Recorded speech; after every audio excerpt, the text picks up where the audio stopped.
तो साथियों, जैसा कि आप लोगों को पता है कि 15 मार्च की फर्स्ट शिफ्ट का पेपर हो चुका है, तो मैं उसका सोल्यूशन आप लोगों के सामने लेके आया हूँ। किसका? 15 मार्च की फर्स्ट शिफ्ट का सोल्यूशन। साथियों, आप लोग देख लीजिए कि कैसे प्रश्न परीक्षा में आ रहे हैं, और जो लोग यूपीएससी का एग्जाम दे के आए हैं वह ध्यान दें कि उन्होंने कितने प्रश्न सही हल किए हैं। पहला प्रश्न क्या है? पहाड़ शब्द का लिंग निर्धारित कीजिए। पहाड़ शब्द में कौन सा लिंग है, तो कौन सा पुल्लिंग हो जाएगा? अगर आप ऑप्शन नंबर सी अपनी OMR शीट में भर के आए हैं तो ये आपका राइट आंसर होने वाला है। अगला क्या है? प्रश्न नंबर 2, भारी शब्द का विलोम क्या होगा? जो भारी शब्द है इसका विलोम क्या हो जाएगा? तो हल्का हो जाएगा। बहुत ही सरल प्रश्न है। अगला क्या है? प्रश्न नंबर 3, हिंदी वर्णमाला में ऊष्म व्यंजन कौन से हैं? साथियों, आप सभी लोगों को पता क्या? सा हा ये सभी ऊष्म व्यंजन के अंतर्गत आते हैं। ऑप्शन नंबर ए बिल्कुल राइट आंसर हो जाएगा। अगर आप लोग क्वेश्चन नंबर 3 की OMR शीट में ऑप्शन नंबर ए भरा है तो आपका बिल्कुल राइट आंसर हो जाएगा। अगला क्या है? प्रश्न नंबर 4, तमस उपन्यास के लिए 1975 में साहित्य अकादमी पुरस्कार से किसे सम्मानित किया गया? आप उतना याद रखते क्या कि तमस किसका उपन्यास है? तो ये किसका है? भीष्म साहनी जी का है तमस उपन्यास। ऑप्शन नंबर बी जो है बिल्कुल राइट आंसर हमारा हो जाएगा। अब अगला क्या है? यहाँ पर हमारा जो प्रश्न नंबर 5 है, ये क्या कह रहा है? टोपी शब्द का बहुवचन क्या है? जो टोपी शब्द है इसका बहुवचन क्या हो जाएगा? तो क्या टोपियां हो जाएगा। Option number C. अगर आप option number C OMR sheet में भर के आए हैं तो बिल्कुल राइट भर के आए हैं। अगला क्या है? 6, निम्नलिखित में से उस शब्द को पहचानिए जिसमें आना प्रत्यय का प्रयोग नहीं हुआ है। आना प्रत्यय का प्रयोग किसमें नहीं हुआ है? तो किसमें वो नहीं हुआ है? पढ़ाना में नहीं हुआ। किसमें? पढ़ना में नहीं हुआ है। ऑप्शन नंबर जो सी है बिल्कुल राइट आंसर हमारा हो जाएगा। अगला क्या है? प्रश्न नंबर 7, मैं सत्य कहता हूँ सखे, सुकुमार ना मानो मुझे, यमराज से भी युद्ध करो, प्रस्तुत सदा जानो मुझे। इसमें कौन सा रस है? तो कौन सा? वीर रस है। कौन? वीर रस। यमराज से भी लड़ जाओ, तो कौन सा? वीर रस। Option number C right answer हो जाएगा। अगर आप ऑप्शन नंबर सी अपनी OMR शीट में भर के आए तो आपका नंबर पक्का हो गया है। आप लोग ये ना समझें कि परीक्षा बहुत ही अच्छी हुई है, पेपर सरल आया है। अगला क्या है? 8, उपन्यास भूले बिसरे चित्र। ये बहुत सरल है। भूले बिसरे चित्र भगवती चरण शर्मा जी की रचना है। किसकी? भगवती चरण शर्मा जी की। अगला क्या है? 9, हनुमान की पूंछ में लगन न पाई आग, लंका सिगरी जल गई, गए निशाचर भाग। देखो इसमें बहुत बात बढ़ा चढ़ाकर कही गई है, तो जहां पर कोई भी बात बढ़ा चढ़ाकर कही जाए उसे अतिशयोक्त अलंकार कहते हैं। अगला क्या है? 11, जो शरण में आया हो वाक्यांश के लिए एक शब्द है। जो शरण में आया हो उसके लिए क्या? शरणागत जो है बिल्कुल राइट आंसर हो जाएगा। Option number A. अगला क्या है? प्रश्न नंबर 11, सुप्रसिद्ध उपन्यास हल्दी घाटी के उपन्यासकार कौन है? हल्दी घाटी के जो उपन्यासकार हैं ये किसने लिखा है? श्याम नारायण पांडे जी के द्वारा जो ये है हल्दी घाटी का उपन्यास लिखा गया है। अगला क्या हो जाएगा साथियों? यहाँ पर जो हमारा प्रश्न नंबर 12 है ये क्या कह रहा है? क्या है? छाती पर मूंग दलना। इसका अर्थ क्या हो जाएगा? छाती पर मूंग दलना इसका अर्थ हो जाएगा जानबूझकर दुख देना। Option number A right answer हो जाएगा। अगर आप सभी लोग ऐसे प्रश्न करके आए हैं तो आप ये समझिए आप सिलेक्शन से ज़्यादा दूर नहीं है। अगला क्या है साथियों? यहाँ पर हमारा जो प्रश्न नंबर 13 है ये क्या हो जाएगा? मदन की काली कमीज सुंदर लग रही थी। मदन की काली कमीज सुंदर लग रही थी। इसमें कितने विशेषण हैं? कितने? 2 विशेषण हैं। अगला क्या है? 14, वान प्रत्यय किस में प्रयोग नहीं हुआ है? बान। लुभावना में किसमें? लुभावना में बान का प्रयोग नहीं हुआ है। बाद बाकी धनबान, कोचबान, गाड़ीबान ये सभी सही थे। अगला क्या है यहाँ पर हमारा जो 15 है ये क्या कह रहा है? लाठी में गुड़ बहुत हैं, सदा राखिए संग, गहरी नदी नारी जहाँ बचावे अंग। तो ये बताइए किस? ये क्या? ये तो कुंडलियाँ हैं। Option number B right answer हो जाएगा। अगला क्या है? 16 है, निम्नलिखित शब्दों में से कौन सा शब्द विशेषण नहीं है? कौन सा शब्द विशेषण नहीं है? तो कौन सा? बचपन। ये जो बचपन है ये विशेषण के अंतर्गत नहीं आता है। अगला क्या है? 17, सापेक्ष शब्द का विलोम बताइए। सापेक्ष का विलोम क्या हो जाएगा? निरपेक्ष। Option number A right answer हो जाएगा। इसके बाद क्या साथियों? अब यहाँ पर हमारा जो प्रश्न नंबर 18 है ये क्या हो जाएगा? उसे पुस्तक लेनी थी इसलिए बाजार गया। उसे पुस्तकें लेनी थी इसलिए बाजार गया। इसलिए में कौन सा अव्यय है? तो कौन सा? समुच्चय बोधक अव्यय है। अगर आप ये लोग सही करके आए तो ये आपका प्रश्न सही हो जाएगा। 19 क्या है? निम्नलिखित में से अनेकार्थी शब्द नहीं है। तो कौन सा? अभिनेत्री है, ये अनेकार्थी शब्द नहीं है। 20 क्या है? मेरी भव बाधा हरो, राधा नागर सोए, जातन झाई पर श्याम हरित मृत्यु होए। इसमें कौन सा अलंकार है? तो 20 का क्या हो जाएगा? राइट आंसर श्लेष अलंकार हो जाएगा। Option number C. अगला क्या है 21, निम्नलिखित में से अशुद्ध वाक्य को पहचानिए। इनमें से अशुद्ध वाक्य कौन सा है ये आपको बताना है। तो 21 का आंसर क्या हो जाएगा, वह हिमालय पर्वत पर चढ़े, ये अशुद्ध हो जाएगा। और अगला क्या है इसके बाद जो हमारा प्रश्न है, प्रश्न नंबर 22, अभिशाप में कौन सा उपसर्ग है? अभिशाप में कौन सा उपसर्ग, तो कौन सा, अभी, ऑप्शन नंबर बी। 23 क्या है, निम्नलिखित में से तत्सम तद्भव के गलत युग्म को पहचानिए। तो कौन सा है 23 का, कौन, भ्रमर और पहर, ये हो जाएगा। अब इसके बाद अगले प्रश्न क्या है हमारे, प्रश्न नंबर 24। 24 प्रश्न नंबर कहाँ गया, हाँ ये आ गया, ये रहा हमारा प्रश्न नंबर 24। क्या कह रहा है, निम्नलिखित वाक्यों में शुद्ध वाक्य का चयन कीजिए। शुद्ध वाक्य में से कौन सा, ये आपको बताना है। तो कहा बच्चों पर गुस्सा मत करो। अगर आप ये सभी जो जैसे मैं बता रहा हूँ, अगर आप इसी टाइप के सभी प्रश्न में जो ऑप्शन है भर के आए हैं अपनी OMR सीट में, तो आपका एग्जाम बहुत अच्छा जाने वाला है। असीम शब्द के लिए उपयुक्त वाक्यांश, तो 25 का क्या हो जाएगा, ए, जिसकी कोई सीमा ना हो। 26 क्या है, निम्नलिखित विकल्पों में द्वितीय व्यंजन पहुंचानी। द्वितीय व्यंजन तो किसमें, अड्डा में हो जाएगा। देखो द्वितीय व्यंजन होता है वही व्यंजन जो पूरा हो उससे आधा व्यंजन उससे आगे आ जाए। अगला क्या है यहाँ पर हमारा जो 27 है, ये क्या कह रहा है, निम्नलिखित में शुद्ध वाक्य का चयन कीजिए। 27 शुद्ध वाक्य का चयन कीजिए, तो कौन सा, मैंने तुम्हें अनेक बार कहा, तो option number D right answer हो जाएगा। 28 क्या है, गड़े मुर्दे उखाड़ना, मतलब बीती बातों को लेकर बैठना, ऑप्शन नंबर सी। 29 क्या है, राम अब आता ही होगा, वाक्य का काल पहचानिए। राम अब आता ही होगा, तो कौन सा, संदिग्ध वर्तमान काल है। 30 क्या है, देहलता शब्द में कौन सा समास है। जो देहलता शब्द है इसमें कौन सा समास है, तो कौन सा है, द्विगु समास हो जाएगा, सॉरी द्विगु नहीं कर्मधारय होगा, क्या, कर्मधारय समास हो जाएगा। 31 क्या है, निम्नलिखित में से तत्सम शब्द को पहचानिए। तत्सम तद्भव के सही युग्म को पहचानना है, तो क्या हो जाएगा, निम्ब और नींब, निम्ब और नीम, ऑप्शन नंबर डी। अब इसके बाद क्या है हमारा प्रश्न नंबर, अगला प्रश्न क्या है 32, निम्नलिखित में से कौन सा वाक्य शुद्ध है। इनमें से कौन सा वाक्य शुद्ध है, तो कौन सा, संगत का प्रभाव अवश्य पड़ता है। अगर आप ये सही सॉरी नहीं कौन सा बताना है, 32 बताना है, सॉरी 32, सॉरी कहाँ गया, हाँ क्या है, आपके मेहमान किधर चले गए। 33 का क्या हो जाएगा, वह भूमि जो उपजाऊ ना हो, तो कौन सी होगी, ऊसर, 33 का ऊसर हो जाएगा।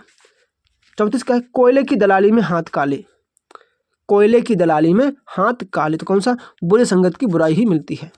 35 क्या है, जो अनेक भाषाएं जानता हो, तो क्या हो जाएगा, बहुभाषी हो जाएगा, ऑप्शन नंबर बी।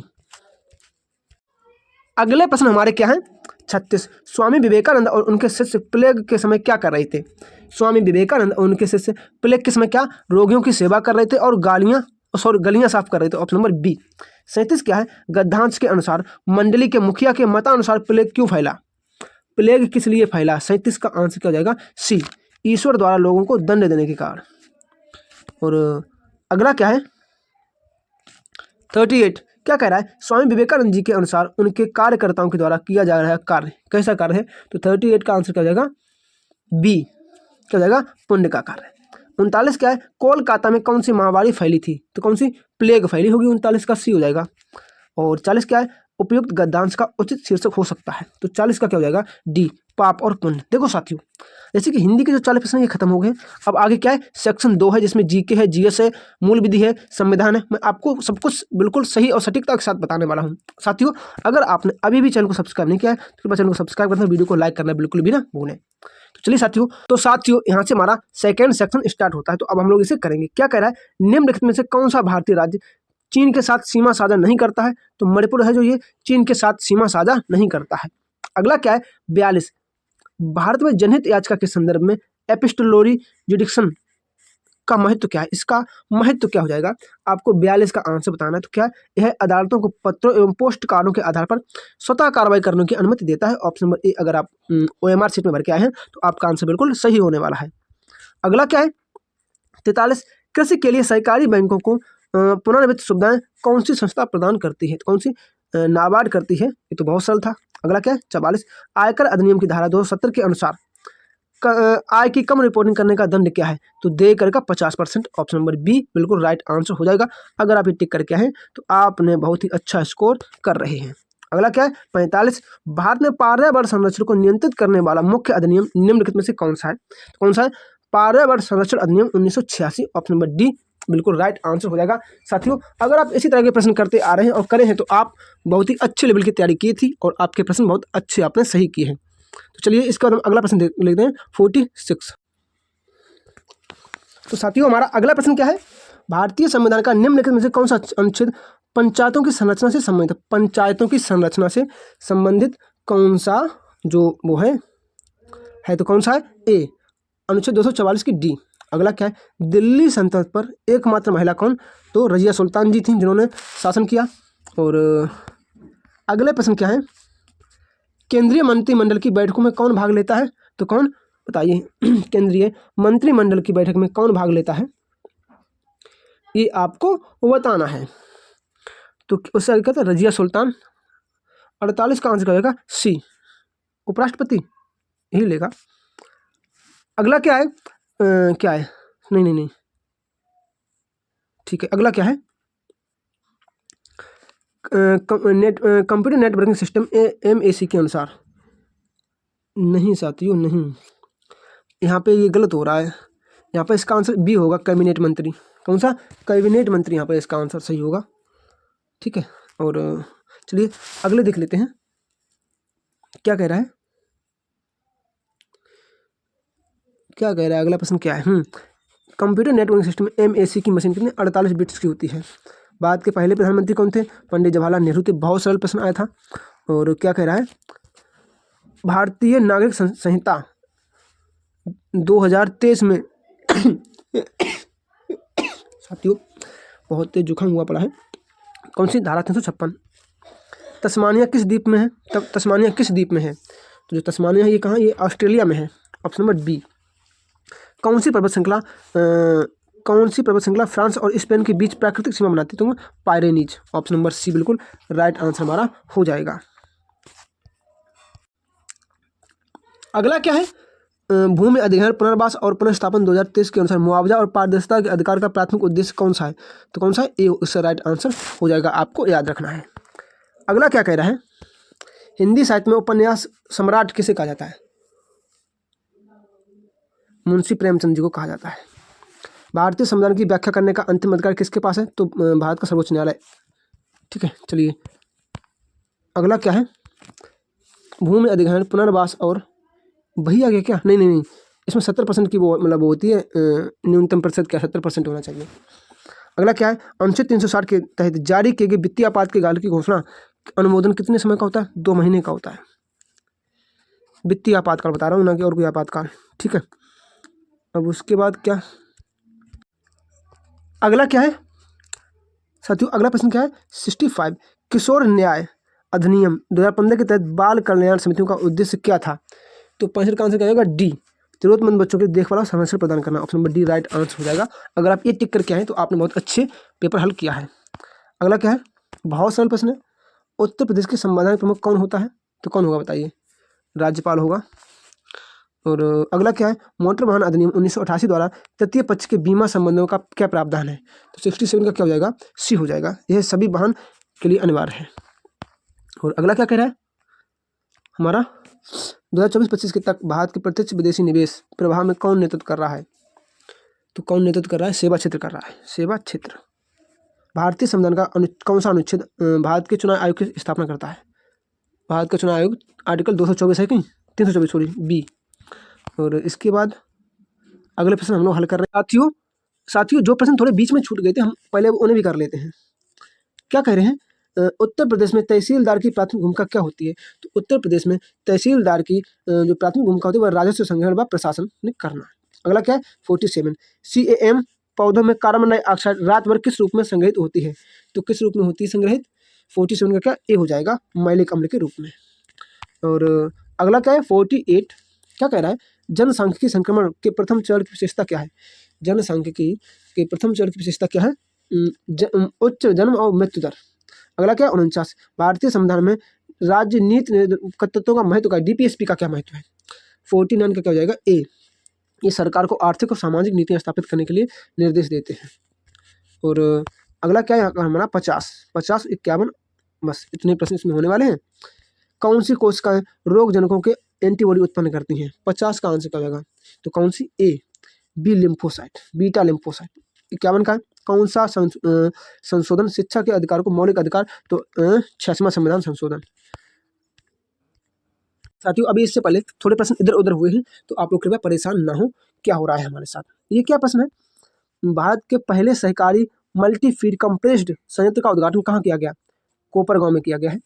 71 क्या है? सर्वोच्च न्यायालय के किस निर्णय ने बच्चों के लिए निःशुल्क और अनिवार्य शिक्षा का बताइए कौन सी? समिति बताइए, चाहे समिति बतानी है तो कौन सी हो जाएगी साथियों? 71 की बी हो जाएगी, उन्नीन कृष्णन जेपी बनाम आंध्र प्रदेश राज्य। अगला क्या है यहाँ पर हमारा प्रश्न जो है 72, ये क्या होने वाला है? निम्नलिखित में कौन सा अखिल भारतीय सेवा नहीं है? अखिल भारतीय सेवा नहीं है तो 72 का क्या हो जाएगा? D, IRS। 73 क्या है? भारत में स्थानीय स्वशासन की संरचना और कार्य प्रणाली से संबंधित कानून बनाने का अधिकार किसके पास है? तो 73 का आंसर क्या हो जाएगा? 73 का आंसर क्या हो जाएगा? सी हो जाएगा, राज्य विधानमंडल के पास। अगला क्या है? 74, सूचना प्रौद्योगिकी अधिनियम 2000 के तहत कौन सी? अच्छा, 2000 के तहत गैर कानूनी जनित सामग्री को हटाने का दायित्व डालती है। तो 74 का क्या हो जाएगा? बी हो जाएगा, बी, धारा 79 का सब क्लोज बी। ठीक है। अगला प्रश्न हमारा कहाँ से स्टार्ट होता है? प्रश्न नंबर 75 से।